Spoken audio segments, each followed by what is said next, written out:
박수를 쳐야 되는지 말아야 되는지 아주 은혜롭게 아주 하나하나가 마치 성탄절이 된 것 같은 생각이 듭니다. 할렐루야. 오늘도 예배하는 이 자리에 주의 은혜와 복이 충만할 줄 믿습니다. 제가 필리핀을 다녀올 때마다 느끼는 것은 이 나라가 우리나라보다 잘 살았다는 것이 사실인가 하는 생각을 꼭 합니다. 그러고 보니 분명히 앞선 세대들의 역할이 굉장히 중요하다고 생각을 합니다. 보는 것, 느끼고 생각하는 것, 그리고 기대하는 것에 따라, 그리고 생각의 정도에 따라 오는 세상이 달라지지 않습니까? 그런 면에서 보면 우리는 굉장히 큰 은혜를 입고 산 겁니다. 따지고 보면 앞서 생활하셨던 또 예수를 믿은 분들의 그런 생각과 복음을 들고 이 땅에 오신 분들의 은혜가 다른 나라들과는 다른 굉장히 빠른 건강한 발전을 할 수 있는 기회가 됐다는 거예요. 여러분, 지금도 다른 나라들 선교지 가게 되면 자기네 노래를 가지고 찬양을 만든 나라가 많지 않습니다. 필리핀도 대부분 미국의 CCM 가수들과 가지고 찬양하지 자기들이 만들어 놓은 찬양이 없는 겁니다. 왜냐하면 사람들이 문맹률이 아직 많고 음악을 접할 수 있는, 음악 이론을 접할 수 있는 기회가 많지 않다는 겁니다. 우리 같은 경우는 교회 와서 드럼도 치고 자기가 공부하고 책도 많아가지고 보는데 책을 살 수도 없고 또 그런 기회도 없고, 그러니까 어떤 아이는 이 건반을 기가 막히게 칩니다. 근데 악보를 볼 줄 몰라. 그냥 듣고 그냥 하는 거예요. 얼마나 참 불쌍합니까? 잘하는 것 같으니까 안 됐다는 얘기죠.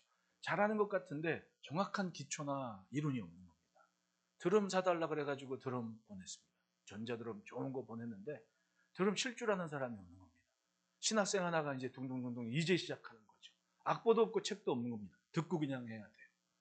근데 우리나라를 보십시오. 헐버트 선교, 언젠가도 제가 설교 시간에 얘기했지만은 헐버트 선교사님 오니까 궁상각치우가 전부고 글도 모르고 안 되겠다. 한글 가리키자. 똘똘한 사람은 일주일이면 끝난다는데 한글 막 보급하고 악보 도레미파솔라시도 만들어가지고 가르쳐주고 그리고 한글 띄어쓰기 알려주고 얼마나 큰일한 겁니까? 지금 우리가 이 시대에 누리고 있는 이 복이 따지고 복음 때문에 이루어지는 기회라는 겁니다. 기회. 그걸 놓치지 않고 열심히 사모하는 마음을 하고 자식들 선교사님 밑에서 공부시키고 배우견하는 부모들이 있었고 그만큼 간절하게 예수를 믿었고 그런 시대가 있었습니다. 기회를 놓치지 않고 주님을 붙잡은 기회가 있었고 그리고 지금 우리는 은혜를 누리고 있는 거예요. 지난 미국 대선에서 일론 머스크가 우리가 말하는 킹메이커가 됐습니다. 놀랍게도 여타한 큰 그런 방송 매체에서 내놓은 통계가 틀렸어요. 미국의 젊은이들이 이 사람한테 큰 관심을 가진 겁니다. 왜냐하면 이 사람은 할아버지가 재벌도 아니고 아버지가 부자, 물론 부자는 부자인데 할아버지, 아버지 후광 있고 뭘 한 게 아닙니다.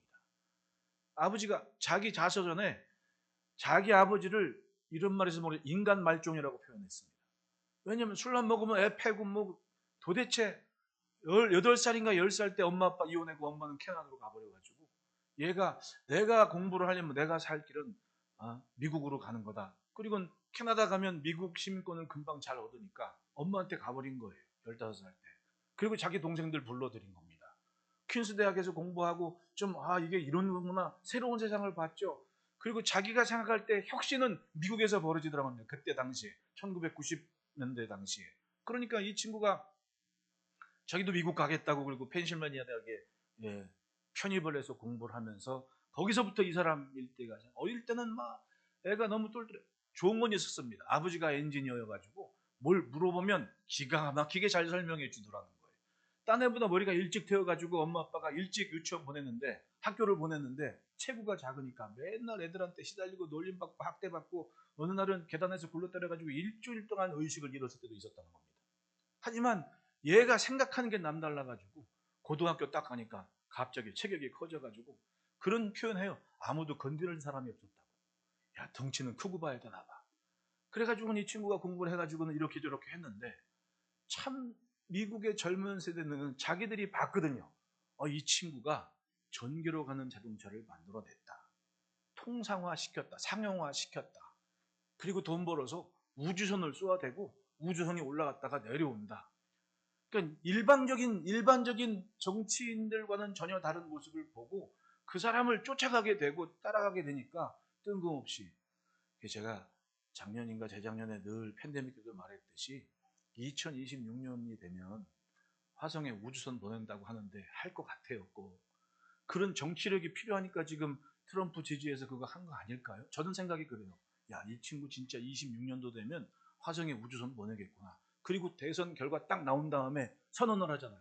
자기는 28년도에 사람을 화성으로 보낼 거다. 화성을 식민지화 할 거다라고 아예 그냥 선언을 해버렸습니다. 그걸 보니까 젊은이들이 얼마나 그 친구를 바라보고 지지하겠냐는 얘기입니다. 다른 사람 돈 벌어서 자기 잘 살기 바쁜데 이 친구는 돈 버는 거 다 투자해가지고는 깡그리 투자해가지고는 망하기 직전까지는 투자해가지고 마지막 쏘아오는 게 성공한 거 아닙니까? 스페이스X가. 그래가지고는 우주선이 올라갔다 그냥 내려오는 거예요. 나라에서 만든 건 올라갔다 내려오면 버려야 되는데 이 친구는 올라갔다 내려 또 써. 그걸 한 번 성공해 나서는 한 번 올라올 때 위성 막 20개, 30개 막 쏘아대가지고는 이 사람은 자기 인터넷 쓰잖아요. 땅에 있는 거 선 깔린 거 아닙니다. 하늘에 띄워놓고 인터넷 쓰고 있는 겁니다. 스타링크라고. 오죽했으면 푸틴이 전화해가지고는 제발 좀 하지 말라고 얘기하겠습니까? 2년 전에. 스타링크 때문에 전쟁 통신은 다 먹통돼가지고 전쟁 일주일 만에 끝나야 되는데 그것 때문에 못 끝내고 있는 겁니다. 한 나라의 대통령이 민간기업 사장한테 전화하게 만들 만큼 이 사람이 됐다는 거 아니에요. 난 이게 놀랍더라고요. 생각을 하고 뭔가 만들어냅니다. 예, 그래서 제가 이 친구가 20세기, 21세기 레오나르도 다빈치인가 하는 생각을 해요. 어려서부터 뭘 하나 집중해서 생각하면 놓치지 않고 꾸준히 생각하는 거예요. 애들한테 하도 구박을 받으니까 맨날 도서관 가서 살았대. 그만큼 책을 많이 읽으니까 자연스럽게 이 지능이나 지식이 또래보다는 훨씬 달랐다는 얘기를 해요. 이 사람은 지금도 워라벨보다 중요한 게 인류의 미래라고 생각하고 일하고 있답니다. 그러니까 대선 결과 딱 나오자마자 광고했잖아요. 주 80시간 무보수로 일할 사람 찾겠다고.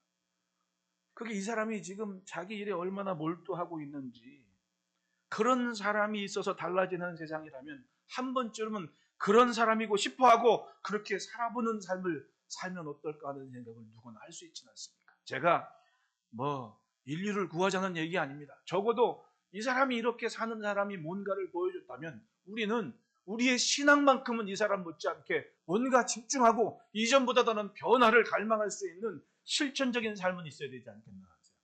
우리나라는 복음이 뿌리 내린 이후에 분명히 이 한반도가 이전과는 다른 세상이 열렸습니다. 복 있는 사람의 땅이 됐다는 겁니다. 가나안 땅 보십시오. 바알이건 아세라건 우상들이 가득할 때 아브라함이 오직 말씀을 쫓아 그 땅에 갔습니다. 복 있는 사람이 그 땅에 딱 가니까 점점 그 땅이 복된 땅이 되지 않습니까? 복음, 예수를 믿은 사람들이 사는 땅은 하나님의 진짜 복으로 채워지는 공간과 세상이 되는 겁니다. 우리는 역사에서 그 은혜를 누리고 있지 않습니까? 네? 얼마나 우리 엄마 아빠들이 공부를 열심히 시켰습니까? 다른 건 없는데 사람은 똘똘해요. 없는 건 만들어낼 수 있는 근성들은 또 가지고 있습니다. 대단하지 않습니까?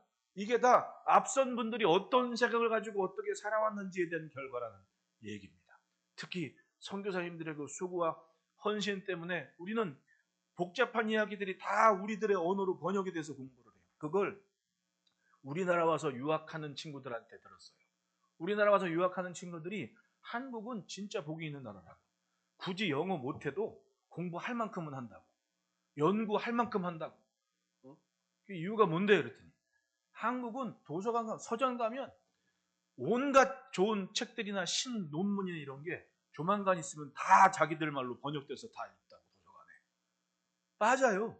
그거 아무나 누릴 수 있는 복이 아니라니까. 마음만 먹으면 한 사람이 30년 연구한 거를 마음 잡고 반나절이면 30년 연구를 반나절에 읽을 수 있다는 게 얼마나 큰 복입니까?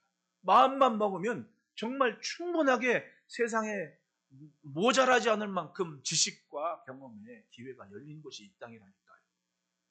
만약에 복음이 선포되기 이전의 시대를 돌아가 보십시오. 권력 있는 사람, 신분 있는 사람, 그 몇몇 사람들만 위한 나라였습니다. 근데 선교사들이 복음을 전한 다음 때 신분이고 뭐건 막 깡그리 무너지고 정말 똑똑하고 재능 있는 사람이 뭔가 할 수 있는 일들이 저 남대문 거리에서부터 시작되지 않습니까? 고종 황제가 덕수궁의 자리를 편 이유가 그거 아니에요. 양반들이 아니라 당시에 똘똘하게 장사해서 이웃 남긴 사람들이 그 숭례문 근본에 있는 그 거상들이 자리하는 자리니까 아예 왕궁 거처하는 곳을 그곳으로 옮겨놓고 그 사람들이 대화를 통해서 미래를 꿈꾸려는 계획을 품었던 거 아닙니까? 괜히 거기에 옮긴 게 아니었거든요. 가만히 보면 생각이 있는 사람들이 있었기 때문에 우리가 이만큼 사는 거예요. 그런가 하면 우리보다 잘 사는 나라들이었던 나라들은 아직도 그래. 왜? 야, 이거 쟤네들이 똑똑해지면 골치 아파. 굳이 노력을 안 하는 겁니다. 굳이 기회를 주지 않은 거예요. 그렇다면 우리에게 믿음의 기회가 있고 또 세상에서 뭔가 뜻을 정하면 감당할 수 있는 기회가 있는 게 얼마나 큰 복입니까? 따지고 보면 먼저 복음이고 먼저 주님입니다. 하나님의 사람으로서 사는 모습을 조금 더 열심히, 조금 더 성실히, 조금 더 적극적이고 조금 더 신앙적인 모습을 만들어갈 책임은 남이 있는 거 아니라 나한테 있는 거예요. 내가 이전보다 요만큼만 더 한번 기도해보자. 내가 이전보다 요만큼만 더 한번 예배해보자 라는 것을 나와 내 자녀가 함께 지켜가지 않으면 남이 해주지 않는 거예요. 여러분, 나라를 남이 지켜줍니까? 내가 지키는 거죠. 여러분, 내 인생 남이 책임져 줍니까? 그거 내 책임이에요. 부모 원망해봐야 소용없습니다. 내가 한 만큼 내가 감당한 만큼. 그걸 아니까 엄마 아빠들이 열심히 수고하고 땀 흘려서 일하면서 자식 하나, 야 많이 나오면 골치 아프다. 하나만 넣어서 잘 키우자. 그렇게 살아가지 않습니다. 오히려 그것 때문에 인구 절벽을 맞이하고 있지만은 앞선 분들의 그런 믿음과 생각이 지금 오늘 우리의 날이고 때문에 오는 시간은 그런 기회를 맞이한 내 책임이지 남의 책임이 아니라는 거예요. 들으면 듣고 믿으면 적어도 그렇게 사는 용기는 가져봅시다. 오늘 본문의 헤롯 보십시오. 성경에는 헤롯이 많이 나오죠. 오래 나와요. 마태복음부터 사도행전까지 나오니까. 적어도 4사람의 헤롯이 있었습니다. 헤롯은 유대의 왕을 칭하는 헤롯 가문의 명칭이었습니다. 예수님께서 태어나실 때 유대 땅의 왕이었던 사람 헤롯 대왕인데 아버지가 굉장히 이 로비를 잘했습니다. 당시에 로마의 권력가인 폼페이우스와 친해가지고 친분을 맺고 그리고 기가 막히게 또 줄타기를 잘해가지고 폼페이우스가 기울을 좀 시저한테 붙고 이런 걸 아버지한테 배워가지고 헤롯 대왕이 정말 뭐 자기 형하고도 뭐 다툼이 있고 알력이 있었지만 결국은 이 헤롯가 권력을 차지하고 유대의 왕으로 자리를 하고 이 사람이 건축술이 묘하게 좋아서 이 이스라엘 다녀오신 분은 알지만은 로마 황제 이름의 도시들이 곳곳에 있지 않습니까? 뭐 디베라랄지 케이사리아랄지 다 로마 황제 이름을 따와서 도시를 만들고 건축을 해놓은 겁니다. 그러니까 로마 황제 입장에서 뭐 내 이름으로 거기다가 이러면서 굉장히 이뻐한 거예요. 그리고 후광을 입어가지고 유대의 왕 노릇을 했죠. 근데 이 사람이 에돔 사람이거든요. 유대인들한테는 가당치도 않고 깜이 안 되는 겁니다. 우리는 다윗 왕의 후손이 왕이어야 돼. 무시를 받으니까 유대 왕과의 마지막 부분에 있던 하스모니안 왕과의 한 여인 왕비로 들여가지고 결혼을 했는데 그래도 너는 다윗의 후손이 아니지 않냐. 그러니까 나중에 이 사람이 정신적으로 문제가 생겨 하도 구박을 받고 컴플렉스가 다니까 하스모니안 왕과의 자기 부인 왕비를 죽이고 왕비에게서 난 2 아들을 죽여버립니다. 얼마나 대단한 잔인한 사람이죠. 이 사람이 동방박사들이 딱 왔을 때 별을 보고 쫓아온 사람, 그럼 당신 돌아갈 때는 꼭 나한테 그게 어딘지 누군지 얘기하고 가시오. 동방박사가 천사들 얘기를 듣고 그리로 안 가고 다른 곳으로 갔다 그러잖아요. 이 사람이 화가 나가지고는 베들레헴에서 2살 아래 아기는 다 죽여버려라. 다 죽인 겁니다. 그리고 그 해 자기도 죽었어요. 그리고 3 아들이 나라를 3곳으로 나눠서 다스렸습니다. 그 첫째가 이제 그 다음 등장한 헤롯이었죠. 헤롯, 둘째 아들 헤롯이, 그리고 셋째 아들, 그러니까 유대와 사마리아, 갈릴리, 그리고 유대 동쪽 나라를 3 아들이 다스리게 됩니다. 헤롯 대왕이 너무도 악랄하고 못돼가지고는 로마 황제 아우구스투스가 이런 얘기를 해요. 내가 헤롯의 아들들이 되기보다 헤롯의 돼지가 되는 게 낫겠다. 왜요? 돼지는 안 죽일 거 아니냐. 이런 얘기할 만큼 아주 잔인한 왕이었다고 얘기를 하죠. 본문에 등장한 헤롯은 헤롯 안디바입니다. 이 헤롯 안디바도 사실은 동생 빌립이 요단 동편을 다스리고 있었는데 동생의 아내 헤로디아를 빼앗아가지고 자기 부인 삼지 않습니까? 그리고 따지면 족보상으로 따져보면 그 헤로디아도 뭐 다른 여인이 아니라 헤롯 대왕의 이복 손녀 뭐 이렇게 집안이 굉장히 복잡한 집안이었습니다. 셋째 헤롯은 베드로를 옥에 가두고 나중에 이렇게 저렇게 하다가 벌레에서 물려 죽은 사도행전에 등장한 그 헤롯이죠. 헤롯 아그리파 1세였습니다. 그리고 사도 바울을 옥에 가두고 신문했던 아그리파는 헤롯 아그리파 2세였습니다. 적어도 이렇게 4명의 헤롯이 등장합니다. 이 가문이 굉장히 정치력이 좋아서 로마의 후광을 입고 있었던 겁니다. 그런데 헤롯 아켈라오, 유대와 사마리아를 다스리고 있던 헤롯이 정치적으로 폭정을 행하면서 문제가 생깁니다. 그래서 빌라도를 총독으로 파견하게 되죠. 여러분, 이 분위기가 잘 묘사된 게 배너라는 영화를 보면 거기서 빌라도나 뭐 이런 헤롯이 이렇게 로마의 권력층한테 아부하면서 자기가 이렇게 차지하고 있는 모습이 나와요. 그들을 분봉왕이라고 얘기를 한 겁니다. 이것이 예수님 당시 헤롯 가문과 얽힌 유대 상황이었습니다. 본문의 헤롯 안티파는 동생 빌립의 아내 헤로디아를 빼앗아 자기 아내로 삼았습니다. 그리고 헤로디아의 딸이 살로메죠. 세례 요한이 공개적으로 그것을 꾸짖고 책망을 합니다. 그런데 헤로디아의 야망이 보통이 아니에요. 그러니까 성경을 가만히 읽어보면 헤롯 안티파가 뭔가를 했다기보다 헤로디아의 설계에 헤롯 안티파가 충분히 이용을 당한 거 아니냐. 그러니까 헤로디아는 자기가 딱 봤을 때 자기 남편보다 헤롯 안티파의 영지가 훨씬 좋고, 왜냐하면 교통적으로 뭐 무역이나 뭐 이런 게 중심이 되고 뭐 이런 여러 가지가 있겠죠. 그러니까 헤로디아가 공개적으로 그 일을 책망하는 세례 요한을 곱게 보지를 않습니다. 마가복음 6장 19절 20절 헤로디아가 요한을 원수로 여겨 죽이고자 하였으되 라고 얘기를 하죠. 즉 헤롯이 세례 요한을 죽이고 싶어 한 거 아니에요. 헤로디아가 세례 요한을 죽이고 싶어 해요. 왜냐? 20절 보면 헤롯이 요한을 의롭고 거룩한 사람으로 알고 두려워하여 보호하며 또 그의 말을 들을 때 크게 번민하면서도 달갑게 들음이러라.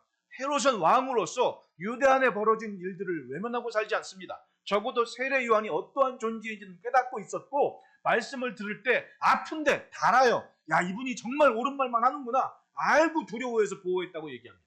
죽이고 싶었던 사람은 헤로디아였다는 얘기예요. 그 말은 뭔가 헤로디아와 살로메의 야심 때문에 움직여지는, 그러나 자신이 듣고 믿은 것에 대한 용기가 없어서 결국은 그 손에 실패한 인생이 돼버리는, 그게 헤롯 안티파의 일생이었다는 얘기입니다. 마가복음 6장 21절 23절 보면 마침 기회가 좋은 날이 왔으니 헤롯이 자기 생일에 대신들과 천부장들과 갈릴리의 귀인들로 더불어 잔치할세. 로마의 천부장들, 뭐 지금으로 얘기한 사단장들, 뭐 이런 사람들, 그 파견받은 군대들의 지역의 유력한 사람들 다 불렀습니다. 유대의 귀인들과 자기 대신들로서 잔치를 합니다. 근데 22절에 헤로디아의 딸이 친들아 춤을 춰 헤롯과 그와 함께 앉아들 기쁘게 한지라. 왕이 그 소녀에게 이르되 무엇이든지 내가 원하는 것을 내게 구하라 내가 주리라 하고, 또 맹세하기를 무엇인지 내가 내게 구하면 내 나라의 절반까지라도 주리라. 왕으로서 대신들과 또 로마 장군들 앞에서 뭔가 행세를 하고 싶었던 겁니다. 뭐 이게 네파토리 같아. 가만히 에스도서에서도 아닥스다 왕이 뭐라 합니까? 에스더에게 뭐든지 원하는 대로 구하시오 내 나라의 절반까지라도 주리라. 이 사람이 망하는 건 허세 때문에 망하는 거예요. 그냥 가만히 있지 뭘 또 나라의 절반까지 주겠다고 얘기한. 그런데 이 상황에서 헤로디아는 자기 딸 살로모에게 춤을 추게 하고 왕이 뭔가 요구하면 이렇게 말해라. 세례 요한의 목을 주십시오. 제가 10년 전에 우리 집사님들, 권사님들하고 애들하고 루블 박물관 갔을 때 뭐 모나리자도 사실 뭐 비너스 상이 뭐 중요한 게, 저는 이 그림 앞에 복도에 걸린 이 그림 앞에서 한 5분 동안 서 있었어요. 뭐냐면 이게 레오나르도 다빈치의 제자 중에 한 사람이 그린 그림인데, 저 살로메가 저 평범한 얼굴 아니에요? 정말 선하게 생긴 얼굴이잖아요. 그러니까 화가의 의도는 선과 악의 기준이 눈에 분명하지가 않아요. 지극히 평범한 여인입니다. 이 여인이 춤을 추고 요구를 한 겁니다. 나라의 절반이라도 줄게라고 호언장담을 했습니다. 그런데 이 살로메는 엄마가 시킨 대로 세례 요한의 목을 달라고 한 거예요. 그리고 세례 요한이 죽었습니다. 여러분, 얼마나 허망합니까? 세례 요한은 말라기 선지자 이후로 약 400년 동안 하나님의 말씀이 들려지지 않는 시대에 호련히 광야에 등장해서 모든 사람이 사모하는 마음으로 광야에까지 일부러 가서 그 말씀을 듣고 싶어 할 만큼의 설교가였었습니다. 근데 한 여인의 욕심과 야망, 기회를 잃어버린 한 남자의 어리석음 때문에 애석하게도 목이 잘려 죽은 거예요. 이게 얼마나 허망한 죽음 같습니다. 예수님도 그 앞에 무릎 꿇고 세례를 받았는데 저렇게 허망하게 죽어버린 겁니다. 거기에 헤롯 안디바가 있는 겁니다. 말씀을 듣고 번민하면서도 정말 한편으로 내가 좀 정신 차리고 잘 살아봐야지 했지만은 결국은 기회를 놓치고 세례 요한을 죽게 만들었습니다. 이게 얼마나 불쌍합니까? 사람이 누군가의 말틴 루터의 표현대로 하면 마귀의 말이 될 수 있고 하나님의 말이 될 수도 있다면 기왕이면 하나님이 사용하시는 도구가 되면 얼마나 좋습니까? 욕심이, 체면이, 그리고 용기 없는 모습이, 말씀에 신실하지 못한 모습이 결국은 마귀 도구가 되게 만들었습니다. 가장 훌륭한 설교자를 죽게 한 것은 결국 완전한 변화 없이 말씀만 듣고 좋구나 감동받아 돌아간 그런 심령 때문에 그런 일이 있었다는 거예요. 따라합시다. 어설퍼서 죽였다. 어설피 믿으니까 문제인 거예요. 어설피 믿으니까 교회 좀 다녔다 하는 사람들이 교회 밖에 나가서 교회 욕하는 거예요. 제가 보면 그렇습니다. 여러분, 입으로 주여 주여 하면서 한다고 해서 예수님과 친하다고 착각하지는 맙시다. 결국은 내가 지금 어디에 있고 무엇을 하느냐가 내 믿음이고 신앙인 거예요. 얼만큼 내가 들은 말씀을 향해 가느냐가 내 신앙의 현 주소라는 겁니다. 예수님께서 본격적으로 활동하신 후에 유대 온 땅에 소문이 파다했습니다. 그때 헤롯의 마음이 어떻겠습니까? 자기가 죽게 만들었는데, 그런데 가만히 보니까 그 예수라고 불리는 사람 곁에 세례 요한의 제자들이 다 그냥 있는 겁니다. 뭐 안드레니, 베드로니, 요한이니, 야고보니 다 그 제자들이었지 않습니까? 근데 그 사람들이 그 예수님이라는 사람 옆에 있는 겁니다. 그리고 생긴 걸 가만히 듣고 보니까 또 비슷해. 왜냐하면 외가 쪽으로 친척 아닙니까? 이모, 조카 사이인데. 그러니 누가 뭐래도 좀 비슷한데 상황도 그렇고 제자들도 그걸 따르고, 그러니까 헤롯이 겁이 덜컥 난 겁니다. 야, 세례요한이, 내가 죽인 세례요한이 살아났냐? 다시 살아난 거구나. 깜짝 놀란 겁니다. 그 삶의 흐름을, 끝을 보는 것이 오늘 우리가 읽은 본문이에요. 어떻게 살았습니까? 그 예수님 앞에 헤롯이 그 군인들과 함께 예수를 뭐하며? 업신여기며 희롱하며 빛난 옷을 입혀 빌라도에게 도로 보내니 헤롯과 빌라도가 전에는 원수였으나 당일에 서로 친구가 되니라. 지금으로 신약시대로 얘기하면, 계시록으로 얘기하면 적그리스도가 된 겁니다. 예수를 희롱하고 대적합니다. 원수가 돼버립니다. 더 완악하고 더 못난 삶이 돼버리고 말았습니다. 은혜를 받는 듯 했지만 삶의 변화가 없어서 결국은 예수를 업신여기고 희롱하는 그런 인생이 되어버렸습니다. 사람이 종이 한 장 차이라고 해요. 종이 한 장 차이라고 말하지 않습니까? 그 말이 얼마나 무섭습니까? 매일 믿음을 생각하며 살아야 돼요.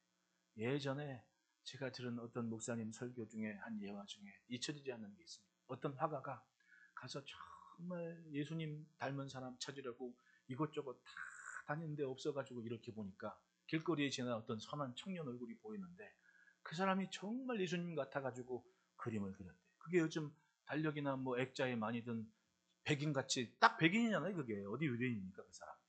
그래 그림을 딱 그려서 예수님이 이렇게 생겼을 라고 했다. 아주 그냥 사람들한테 히트를 친 거지. 야, 은혜롭다, 좋다, 막 보이는 게 있으니까 좋다, 예수님 만난 것 같다, 다 했단 말입니다. 근데 얼마 있다가 이 사람이 막 돌아다니다가 정말 추악한 사람을 봤대. 야, 어떻게 사람이 저러나 악하고 못나고 진짜. 봤더니 몇 달 전에 그린 그 모델이라는 거예요. 예수님으로 지었다. 예수님 보고 만났던 모델이 세상 술집에 추악한 모습으로 앉아서 그러고 있더라는 거예요. 돈 좀 벌었다고. 종이 한 장 차이 아닙니까? 종이 한 장 차이. 여러분, 내가 예배드리고 예배당에 앉아있다고 해서 내가 굉장히 예수 닮은 것으로 착각하는데, 진짜 삶은 저곳에서 예수님 닮은 모습이 내 말과 삶을 통해 나타날 때 그것이 주신 기회 안에 내가 온전한 뜻대로 세움받는 인생이 되는 겁니다. 여러분, 신앙에서 멀어지지 않도록, 주님에게서 멀어지지 않도록 매일매일 삶을 점검하면서 그래도 어제보다 나은, 작년보다 나은 모습이 오늘의 모습이기를 내 스스로가 책임지는 삶이어야 하겠습니다. 그러므로 첫째 따라합시다. 쫓아가지 않으면 실패한다. 마가복음 6장 20절에 헤롯이 요한을 의롭고 거룩한 사람을 두려워하여 보호하며 또 그의 말을 들을 때에 크게 번민을 하면서도 달갑게 들음이러라. 신앙은 목표가 분명해야 됩니다. 어떤 사람이 되어야 할지, 어떻게 살아야 될지. 교회 안에도 교회가 40년 넘으면 그래도 이런 어른이 있었기 때문에 우리 교회가 이렇게 평안하지 않았겠냐 생각하고 닮아가고 싶은, 닮고 싶은 사람들이 분명히 있습니다. 더욱이 우리가 예수를 믿는다면 누굴 닮아야 됩니까? 그리스도인이라고 하는데 예수를 닮아야죠. 내 삶에 예수님 같은 모습이 분명히 있습니다. 그 모습을 점점 더 찾아내고 점점 더 발전시킬 책임이 남이 아니라 내게 있다는 겁니다. 그냥 그렇게 사면 되겠지 않은 변화가 있겠습니까? 엄마 아빠가 잘 기도하는데 뭐가 바뀌냐고요. 변화는 내가 좀 이렇게 하면 어떨까라. 내가 좀 이렇게 한번 도전해보면 어떨까. 야, 새벽 예배는 무슨 엄마 아빠만 가겠냐. 나도 한번 가봐야지. 엄마 아빠만 기도하러 가겠냐? 나도 한번 금식도 해봐야지. 조금 더 신앙적인 모습을 나 스스로 찾지 않으면 내 다음 세대는 없는 겁니다. 왜? 보고 배울 게 없는데. 제가 그런 생각을 해봤습니다. 제가 지금 책을 참 재미있게 읽었어요. 책 한번 하도 대선 때 하도 일론 머스크 이래가지고 저 사람 일 내겠는데, 그리고 책 주문해서 한번 읽어봤는데 재밌긴 재밌더라고 책이. 그 사람이나 나나 비슷한 시대를 살아왔거든요. 그 사람이 아마 71년 6월 며칠생이라고, 남의 생일 그렇게 쉽게 외워지기 또 처음이래. 71년생이거든요. 그러니까 그 친구가 본 만화나 내가 본 만화나 큰 차이 안 나. 나도 슈퍼맨 받고 그 친구도 받고.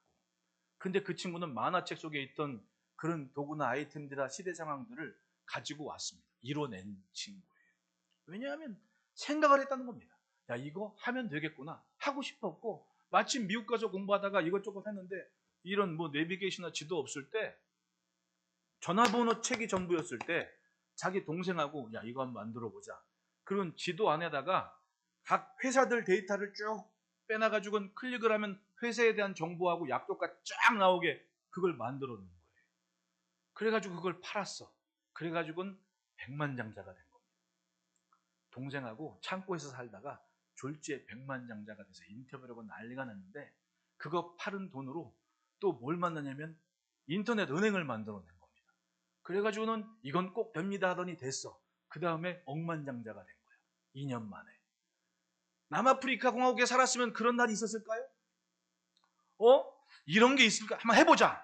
그리고 해보고 뭔가를 만들어내니까 그걸 딱 하고 나서는 전기로 가는 자동차에 꽂혀가는, 그 사람 대학 논문이 그거였답니다. 전기로 가는 자동차의 상용화에 대한 과정까지 나와서 탑 클래스 논문으로 인정을 받은 겁니다. 그리고 기회가 왔을 때 그걸 만들어낸 겁니다. 테슬라는 일론 머스크가 만든 회사가 아니에요. 다른 두 엔지니어들이 만들어냈는데 그걸 보고는 이거구나, 투자를 해가지고 자기가 대주주가 돼가지고는 테슬라를 만들어낸 거지.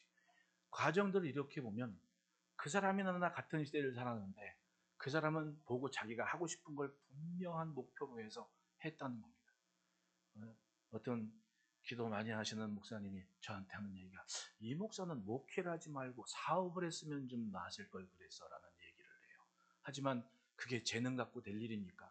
주의 부르심이라면 왕이 어떠고 내려와서 감당해야 될 게 주의 부르심인데 그걸 껄껄한다고 그래서 아쉬워할 일은 있겠습니까? 이렇게 행복하게 은혜로운 성도들과 함께 이 시대를 살고 있는데, 우리도 솔직히 교회가 우리 규모 안에서 하고 싶은 건 다 하고 하는데 주의 일에 마음만 가면, 마음만 먹으면 못하는 게 뭐 있어요? 얼마나 좋아요. 우리는 천국 사업을 하고 있는데 안 그렇습니까? 마주보고 인사합시다. 잘하고 있습니다. 우리가 인류를 구하자는 얘기가 아니에요. 내가 나의 삶을 이전보다 더 신앙적으로는 살아봐야 되지 않겠냐 얘기입니다. 한 해를 마무리하면서 그래도 지난달보다, 작년보다는 나은 모습이 내게는 있어야 되지 않을까. 내 주변에 버릴 게 무엇이고 취할 게 무엇인지 어떻게 하면 바꿀까, 그것을 위해 간절한 마음으로 더 듣고 간절한 마음으로 내가 주님과 가깝게 되는 방법이 무엇인 것을 해보기는 해야 될 거 아닙니까? 필요하면 금식도 해보고 필요하면 매일매일 일주일 동안 교회에 한번 와보고, 그건 남이 시키는 게 아닙니까? 내 마음의 감동됨으로 내 신앙이 소원해지지 않도록 할 책임이 내게 있다는 거예요. 그런데 그 기회가 있는데도 활용하지 못한다면 우리가 바로 헤롯 안니발이 되는 거 아닙니까? 제가 책을 읽으면서 깜짝 놀란 게 나사에서 우주선 만드는 이야기, 그 비용의 10분의 1로 우주선을 만드는 겁니다. 그 얘기를 듣고 깜짝 놀랐어요. 너무 비싸가지고 못하겠는 겁니다. 그러니까 이 친구가 기왕이면 처음에는 쉽게 가려고 소련이 붕괴된 다음에 러시아가 우주선 발사체를 한 2개 가지고 있다 그래가지고 그거 사려 갔대. 값을 한 8배는 비싸게 부르더래. 이 사람들이 장난 하나 와가지고는 안 되겠다 싶어가지고는 우리 만들자. 그래가지고는 만든 게 그거래. 나사보다 비용을 10분의 1로 줄였대요. 결국은 나사가 위성 쏘아올 때 부탁을 하는 겁니다. 우리 거 좀 쏴달라고. 그러니까 이 사람은 그걸 딱 놓고 생각을 한 거예요. 이건 버리자. 이걸 좀 간단히 하자. 맞아요. 우리 신앙도 마찬가지 아닙니까? 이것저것 많을 때는, 차라리 아무것도 없을 때는 하나밖에 없습니다. 기도밖에 없고 주님밖에 없고 살만 하고 이것저것 생기니까 너무 바쁜 겁니다. 이것도 해야 되고 저것도 해야 되고 하다 보니까 뭘 놓쳤습니까? 정말 중요한 그 하나를 놓친 거예요. 이 친구는 거꾸로 있습니다. 정말 중요한 게 뭐냐? 그거 한 가지 말고는 다 버리자. 그랬더니 나라가 만드는 것보다 개인이 만드는 게 훨씬 더 비용도 저렴하고 훨씬 더 효율적으로 되더라는 얘기야. 맞습니다. 내 삶은 남이 몰라요. 목사가 아무리 얘기해도 내 삶은 내가 더 잘 알지 않습니까? 그러면 버리고 취할 걸 아는 사람은 다예요. 헤롯은 그런 면에서 실패를 했습니다. 세례 요한의 존재감은 정말 대단했습니다. 광야의 선지자 때문에 사람들이 광야로 나아갑니다. 그 말씀을 듣기 위해서 그리고는 변합니다. 말씀을 사모해서 광야를 찾은 심령들은 그 말씀의 두드림을 외면하지 않고 내가 죄사함 받고 세례를 받겠습니다. 그리고 세례를 받으러 나오는 사람들한테 오히려 말합니다. 독사의 자식들아, 누가 너희에게 임박한 진노를 피하라고 하느냐? 아니 그냥 줘도 모자랄 만에 아예 욕을 바가지로 먹으면서 사람들이 세례를 받는데 오히려 사람들은 또 얘기합니다. 그러면 우리가 무엇을 해야 됩니까? 내가 어떻게 살아야 됩니까? 라는 것을 질문을 하고 반문을 합니다. 그 사람들의 마음은 그랬습니다. 말씀을 가만히 듣고 보니까 더 나은 하나님의 백성이고 싶었습니다. 그래서 적어도 도끼에 찍혀서 버려지는 나무가 되면 안 되겠다는 마음을 갖고 회개에 합당한 열매는 맺고 싶었습니다. 그래서 그럼 우리가 뭘 해야 됩니까? 라고 묻고 있지 않습니까? 그걸 왕이 몰랐겠습니까? 사람들이 몇천 명이 모이는데 헤롯 역시 여느 종교인들이 전하는 말씀과는 다른 말씀을 전하는 세례요한을 좋아했습니다. 자기 주변에 대제사장이더니 서기관이 다 자기들 무료했고 자기 정치력을 이용하는 사람들이 줄을 섰습니다. 싫은 소리는 요만큼도 못해. 근데 세례요 아쉬움이 없습니다. 메뚜기와 성청만 먹고 옷도 그냥 약대 털어시고 그냥 양 잡을 때 있는 거 귀어가지고 입기도 하고 이 사람은 아쉬운 게 없네. 그리고 말하는데 자신의 잘못을 확실하게 꾸짖습니다. 어떻게 동생 부인을 데려다가 네 아내를 삼을 수 있냐라고 엄청나게 꾸짖는 겁니다. 그 말씀의 은혜를 받아서 헤로데아가 죽이려고 할 때 빻는다고. 그린 옥에 가두고는 찾아가서 말씀을 들어요. 표현대로 말씀을 달게 듣고 아픈데 답니다. 신기하게도 아픈데 그게 참 달아요. 놓치지를 못하겠는 겁니다. 다시 말하면 그 기간 동안 헤롯은 개인 레슨 받은 거예요. 말씀에 대해서. 남들은 광야까지 나가서 일부러 고생하면서 들어야 되는데 자기 코앞에 놓고 매일매일 하나님의 말씀을 들을 기회가 있었다는 얘기 아닙니까? 그 비슷한 사람이 역대 왕 마지막에 등장한 시드기야 왕, 바벨론에게 유다가 멸망할 때의 왕 시드기야를 보십시오. 이 사람은 선지자 예레미야를 알고 있었고 그가 말씀을 전하는 55년 이상 말씀을 들으면서 자란 세대였습니다. 예레미야를 안 존중하지 않습니다. 좋았습니다. 그런데 예레미야가 하는 얘기가 그거 아니에요.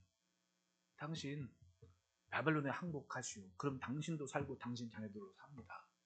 그런데 버티다가는 당신도 죽고 당신 자녀들도 죽고 당신 집안은 아예 박살이 납니다. 정신 차리고 항복하십시오. 알긴 알겠어요. 하고는 싶습니다. 근데 이렇게 얘기해요.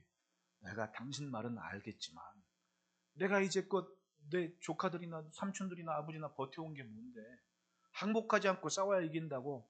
그러면 항복해서 하는 사람이 이제 내가 가가지고는 항복하는 모습 보면 얼마나 나를 조롱하겠냐고. 왕으로서의 체면이 도대체 못하겠는 거야. 그러니까 말씀을 들었지만 항복하지 않습니다. 그러니까 예레미야가 뭐라고 얘기해요? 왕이시여, 나를 서기관 요나단의 집으로 보내지 마십시오. 그 사람이 나 죽일 겁니다. 그래? 알았다고. 그럼 당신 여기에 있으라고, 감옥에. 근데 고관들이 그 예레미야를 구덩이에 던져버리지 않습니까? 그 옆에 있던 에벤멜렉이라는 아프리카 사람이 그거 보고 와서는 왕한테 얘기하니까, 야, 죽지 않게 먹을 거 꼬박꼬박 공급해주고 지켜. 그래가지고 예레미야가 생명을 부지한 거예요. 거기서도 멈추지 않습니다. 시드기가 또 찾아가요. 얘가 물어볼 게 있느라고. 하나님 말씀이 뭐라고 했냐고 또 똑같은 얘기를 해줍니다. 그러면 그 기회를 놓치지를 말았어야죠. 예, 창피해도 항복을 해야 되는 게 맞습니다. 내가 지금 잘못 판단했었노라고, 이게 맞다고 항복하고 삽시다 해야 되는데 버텼습니다. 결국은 바벨론 성이 무너지고 도망가지 않습니까? 도망가다가 바벨론 장군한테 잡혀가지고 림나의 왕 앞에까지 끌려갑니다.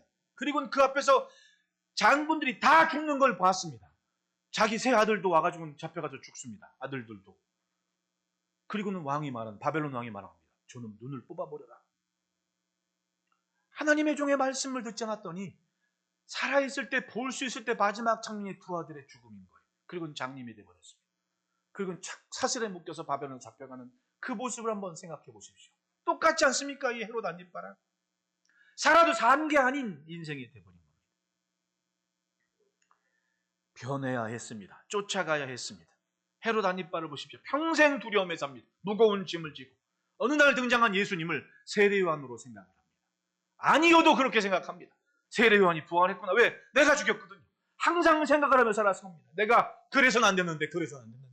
그 무거운 짐이 결국은 예수마저 죽게 했던 겁니다. 실패한 인생이 돼버리고 말았어요. 왜? 쫓아가질 않았습니다. 길이 보이고, 그리고 방법이 있다면 그걸 붙잡고 나아갔어야지. 선한 것에는 적극적이어야 됩니다. 하늘의 것을 향할 때는 용감해야 됩니다. 두려워하지 말고 먼저 주님을 택하는 용기는 가져야 돼요. 따라합시다. 깃발을 분명히 하자. 전쟁 나면 깃발이 그렇게 중요한 겁니다. 그러니까 3년째 되는 저 전쟁에서도 서로 우크라이나 군인이건 러시아 군인이건 하나 이기면 마을에 총알이 빗발쳐도 일단 깃발은 걸고 보잖아요. 여기 우리가 차지한 거예요. 그것이 바로 신앙의 기치라는 겁니다.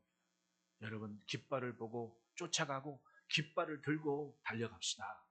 둘째로는 따라하십시다. 다스리지 않으면 무너진다. 창세기 4장 6절 7절에 가인에게 말씀하신 7절 보면, 내가 선을 행하면 어찌 낯을 들지 못하겠느냐, 선을 행하지 아니하면 죄가 문에 엎드려 있느니라. 이 말씀 보십시오. 선을 행하지 아니하면 죄가 문 앞에 엎드려 있느니라. 여러분, 내가 신앙생활 하다가 선을 행하지 않은, 즉 열심히 쫓아가는 삶이 없으면 멈췄다고 멈춘 게 아니에요. 멈춘 순간 죄가 문 앞에 엎드려 있느니라. 죄가 나를 주장해서 나를 끌고 가는 거예요. 멈춘다, 그 자리에 있는 게 아니라니까요. 뒤로 끌려가고 있는 거예요. 보십시오. 쫓아가지 않으면, 즉 선을 행하지 않으면, 선한 일에 열심을 내고 달려가지 않으면 그 자리에 있는 게 아니에요. 한참 뒤로 가고 있는 거예요. 얼마나 무섭습니까? 선한 삶을 지키지 않으면 죄가 항상 기다립니다. 죄가 안내자가 되어서 함께 동행을 합니다. 마귀는 나타나서 협박을 하면서 나를 나쁜 곳으로 데려가는 게 아닙니다. 다만 길만 보여줘요. 이런 방법이 있건 너무 이런 거 있다. 많이 보여줍니다. 나로 하여금 혼란스럽게 만듭니다. 가장 좋은 한 길을 외면하고 자꾸만 좋아 보이는 것을 쫓아가게 만들어요. 애들하고도, 그래도 청소년들, 주민등록증 나온 애들하고는 그 데블스 어드버킷이라는 그 뭐라 그래요? 악마 변호사 하여튼 그런 그 키아누 리브스가 주연한 영화가 있습니다. 알파치노하고. 그 사람들 연기가 보통이 아니에요. 진짜 대단합니다. 그 데블스 어드버킷 영화를 볼 만한 이유가 뭐냐면 거기서 사탄을 정말 잘 묘사해줘요. 그 알파치노가 사탄 역할을 했는데, 야, 진짜 교묘합니다. 사람 안에 있는 욕망과 욕심, 그걸 충분히 명예건 뭐건 다 자극을 해서 쫙 보여주는 겁니다. 나중에 건물 옥상에서 주인공한테 그런 얘기를 해요. 내가 너한테 그걸 시켰냐? 네가 한 거 아니냐? 그 말 한마디에 이 출세한 변호사가 한순간에 무너집니다. 아, 그랬구나. 나구나, 나. 사랑하는 아내를 병들게 한 것도 나고, 재물과 명예의 욕심 때문에 내 인생이 무너뜨리게 된 것도 쌓은 것 같지만 무너진 게 나고, 내 책임이구나. 뭐 그런 스토리가 되랍니다. 저는 아주 그걸 아주 청년 때 봤지만 지금도 인상 깊게 남은 영화입니다. 맞아요. 사탄은 내게 뭘 강요하지 않습니다. 다만 보여줄 뿐이에요. 내 안에 욕심이, 명예욕, 재물욕, 쾌락, 이런 욕심들이 나로 하여금 그 길을 가게 만든 거지. 여러분, 죄는 내가 선한 것을 향해 열심을 내고 가지 않으면 죄가 나를 붙잡고 갑니다. 예, 가만히 있는 사람 없습니다. 뒤로 끌려가고 있는 거지. 목사님 잠깐 쉬겠습니다. 천만에 그건 쉬는 게 아니라 끌려가는 겁니다. 뭔가 한참 뒤로 물러가고 있는 걸 알아요. 적어도 세례 요한은 자신 앞에 숨김이 없었습니다. 얻을 것도 없고 줄 것도 없고 자신 앞에 아부하는 권력에 심취한 종교인들 같지 않았습니다. 정확하게 내가 무엇이 좋은 것이고 무엇가 선한 건지 명쾌하게 이야기합니다. 당신 동생 헤로디아 조심하시오. 아빠들이여, 세상에 나위할 여자는 엄마하고 아내밖에 없음을 꼭 기억하시기를 바래. 아빠들이 아멘을 안 하네. 세상에 날 위한 여인들은 엄마, 아내, 그리고 딸? 딸은 조금만, 딸도. 헤로디아 보십시오. 자기 욕심 때문에 남편 버리고 시아버지한테 간 거지. 시아주보니, 우리로 말하면. 헤롯은 그 이상한 관계가 아마 자신도 이상했을 겁니다. 근데 세례 요한은 정신 차리고 보니 이상한데 싶을 때 아주 적확하게 메시지를 전합니다. 당신 잘못한 거라. 정신 차리라. 그러니 두려워하며 보호했다라고 얘기합니다. 그걸 알면 쫓아가고 다스리고 정리를 해야 됐습니다. 다스림이 뭡니까? 정리를 잘하는 거 아니에요. 여러분, 하나님께서 말씀을 주실 때는 상태와 반응을 잘 점검하고 다스리고 정리를 해야 됩니다. 길에 비치고 발에 등인데 왜 정리하고? 뻔히 보이는데 저기로 가면 빠지는 거야. 거길 왜 갑니까? 멀쩡히 보면서. 정리가 되는다는 얘기는 정확하게 내 길을 보고 간다는 얘기 아닙니까? 빚을 가졌으면서도 비추지 못하면 그건 남의 책임이 아닙니다. 내 책임입니다. 밤중에 해질녘에 운전하고 다닐 때 보면 저는 낮에도 헤드라이트 켜고, 특히 수련회 갈 때는 제가 낮에도 헤드라이트 켜고 가요. 왜? 애들 잔뜩 태우고 가는데 나 있다고 자랑하면서 가야지. 헤드라이트를 킨 거하고 안 켜하고 주변 상황 운전자들이 인식하는 게 다릅니다. 그러니까 북유럽 같은 데는 그냥 24시간 전조등을 켜있게 만들어요. 차를 아예. 수입한 차 중에 그런 차들 많아요. 아예 켜있게 만드는 데이라이트가 있게 됩니다.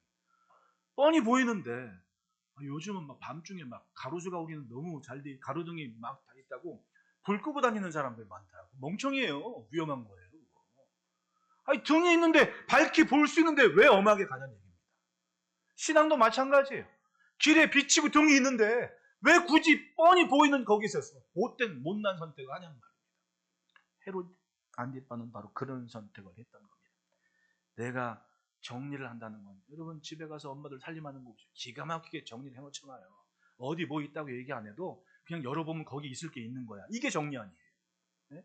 있어야 할 것이 있는 거. 사람도 그런 겁니다. 있어야 할 자리에 내가 있어야 되고 지킬 걸 내가 지키고 있는 게 제대로 사는 거지. 정리가 된 삶이지. 그거 아니면 맨날 지나고 보니 후회. 이럴 걸 저럴 걸. 아니, 후회할 짓을 왜 하냐는 얘기지. 정리가 안 돼서 그런 거예요. 정리가 안 돼서. 계획이 있다면 그것에 맞춰서 잘 바꿔나가면 돼요.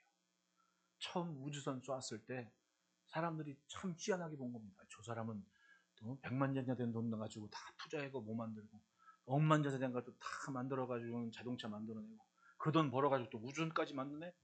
우주선 3번 쏘기 실패하니까, 몇 번 실패하니까 남은 게 딱 아예 처음 우주선 시작할 때 직원들한테 그랬대. 나 당신들한테 딱 2년 월급 줄 거 있다고. 2년 안에 못하면 꽝이라고. 근데 5년 넘게 걸렸잖아요. 처음 성공하는데. 그러니까 나중에는 진짜 한 달을 버티기 어려운 상황이 됐는데 그때 성공했대. 그 처음 실패한 얘기를 제가 봤는데 참 기가 막히더라고요. 쐈어. 올라갔단 말입니다. 나사보다 훨씬 더 잘한 거야. 그 정도면. 시간도 단축했고. 그런데 펑 터진 이유가, 추진체 로켓에 나사가 하나 있는데 나라에서 협조도 안 해주고 공군에서 협조도 안 해가지고 캘리포니아에서 못 썼다는 겁니다. 그래서 적도 근방에 있는 섬 하나에 있는 공군기지 사령관한테 부탁해가지고 자기네 그거 쏴달라 소개해달라고 그럼 그러라고. 그럼 그 기지까지 추진체하고 다 분해해가지고 컨테이너를 쭉 갔대. 거기서 썼는데 적도니까 바다에 짠 바람 소금물이 있을 거 아니에요. 쇠가 소금을 맞으면 어떻게 돼요? 부식이 되잖아. 그걸 계산에 못 넣었대.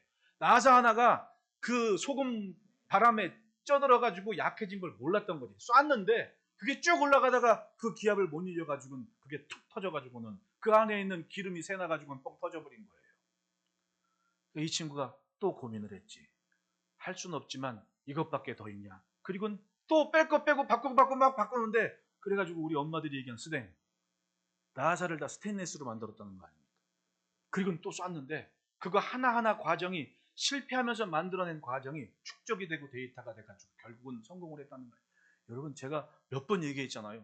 로켓들을 쐈는데 갔다가 손자리에 그냥 와서 있는 게 그게 쉽냐고. 근데 이게 한 번 쏠 때마다 달라지잖아요. 전에는 그 북은 어딘가에 내려. 근데 지난번에 5차인가 6차인가 트럼프도 가서 공연했잖아요. 쫙 쐈는데 쏴 올린 그 탑 옆에 가서 딱 내리잖아요. 깜짝 놀랄 일이죠. 진짜 이 사람 트럼프 대통령 된 다음에 2년 내에 화성에 우주선 쏠 것 같대. 그 정도면. 이제는 정치력까지 가졌으니까 버릴 걸 버리고 정리가 돼야 됩니다.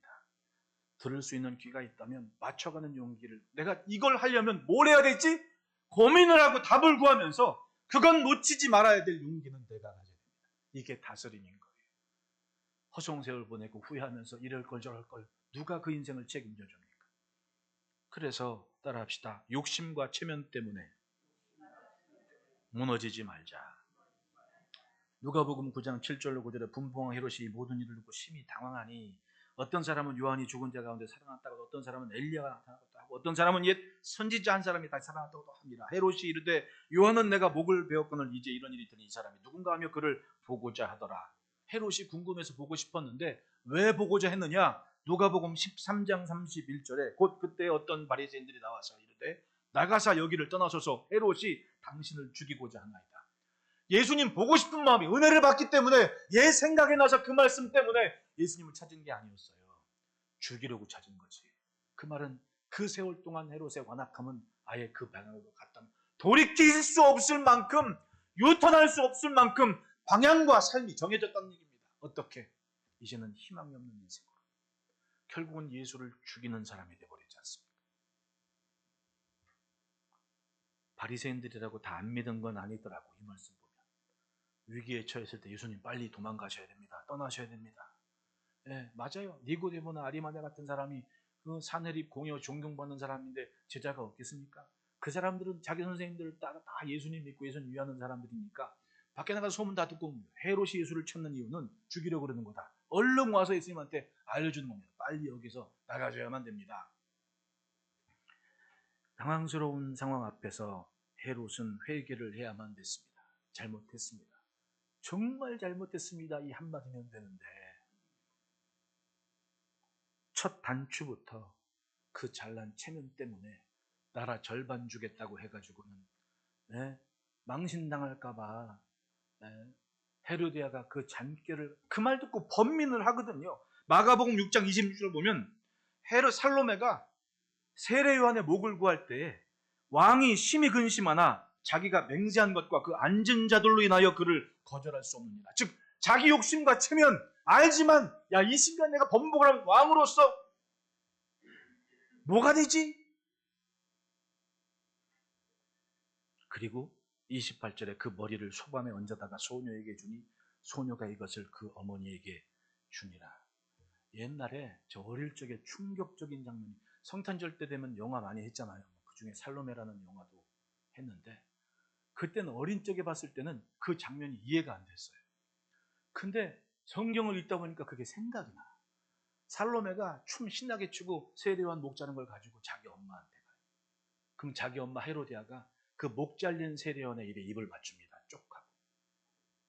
그걸 보고 지금 생각하니까 이 헤로디아의 야망이 보통이 아닌 거야. 죽여서라도 자기는 뭘 하겠다는 야망 덩어리가 헤로디아였고 살로메였던 겁니다. 거기에 정신줄 놓은 헤롯 안디빵, 끌려갔을 뿐, 이용당했을 뿐이지. 결국은 돌이킬 수 없는 것은 뭐예요?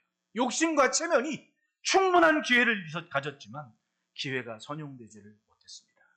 근심했을 때 미안합니다, 실언했습니다라고 한마디만 했다면 굳이 세례요한 죽이지 않아도 됐을 겁니다. 내가 좀 망신스럽고 못나 보이면 그만이지, 그 알량한 자존심 때문에 결국은 세례요한도 죽였고 두려운 마음에 예수마저도 죽이게 내어주는 마귀의 도구가 됐습니다. 예수님을 만난 사람 중에 불행한 인생이 이 헤롯 아니겠습니까? 세례요한이 가르쳤고 예수님을 만났고 권세도 있었고 힘을 제대로 옳은 일에 쓸 수 있을 왕이었는데 그 모든 것들이 자기 욕심이, 자존심이, 체면이 그냥 마귀 도구로 자기의 인생을 사용하게 내어줘 버리고 말았습니다. 여러분, 오늘 여전히 주의 말씀 앞에 있음을 감사하며 삽시다. 말씀에 맞춰가는 만큼 내게 주실 것이 많습니다. 누가 그런 말을 합니다. 제가 이번 중에 책 읽다가 누가 신문에 읽다가 한 표현, 그 표현이 참 마음에 들어요. 미래는 문이 열리는 것과 같다. 맞아요. 처음엔 없는 문이었습니다. 내가 주의 말씀과 주의 은혜를 맞춰갔더니 없을 것 같았던 곳에 문이 있었고 열린 문이 되어주신 주님 때문에 그곳에 들어갔더니 이전과 다른 모습으로, 더 나은 모습으로 내가 살아가고 있는 겁니다. 어떤 문이 어떻게 열릴지 모릅니다. 어디에 문인지 모릅니다. 하지만 분명한 것은 내가 주의 말씀에 맞춰 걸어가는 삶의 방에 분명하면 항상 주님은 내게 열릴 문을 주시겠다고 약속을 하셨습니다. 할렐루야. 여러분, 그 문에 들어서는 복된 발걸음 되시기를 축복합니다. 그러므로 하나님께 주시는 기회를 놓치지 말고 이전보다 조금 더 진실하게, 조금 더 신령하게, 조금 더 신실하게 신앙의 성장에 용기를 내서 기회를 선용하는 복된 발걸음 되시기를 축복합니다. 기도하겠습니다. 하나님,